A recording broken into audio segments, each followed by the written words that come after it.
time lapse muna. Kuan ba? Paspas kayo.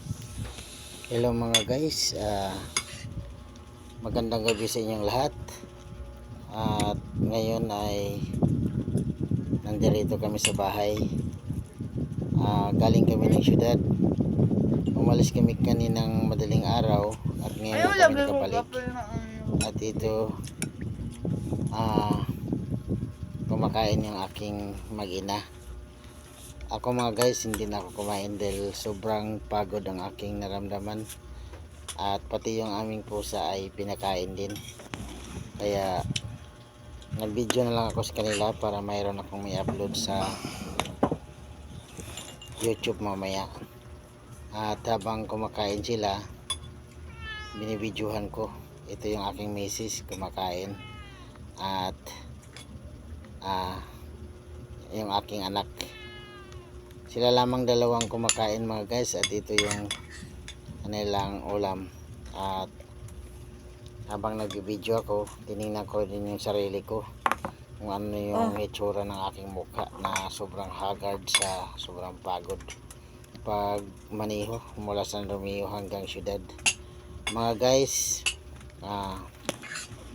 ngayon ay mag alas 7 na ng gabi at ginawa ko tong video na to para maipakita ko sa inyo kung ano ang aming mga ginagawa ngayong araw. Sana magustuhan nyo ito mga guys at tangkilikin ninyo ang aking mga video sa pamagitan ng inyong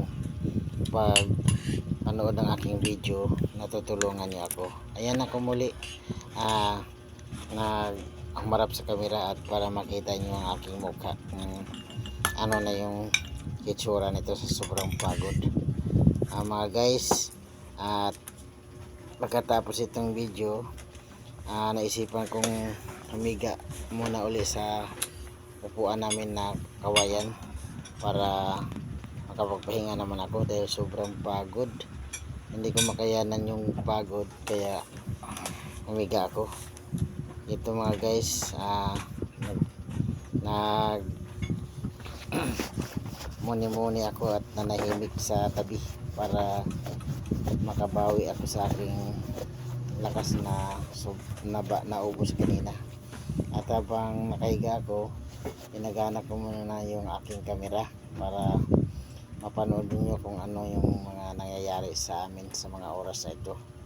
Mga guys, tinitingnan ko yung mukha ko at paulit-ulit kong tinignan kung ano ng itsura ng mata ko. Parang pakiramdam ko kasi masakit at na parang namaga, kaya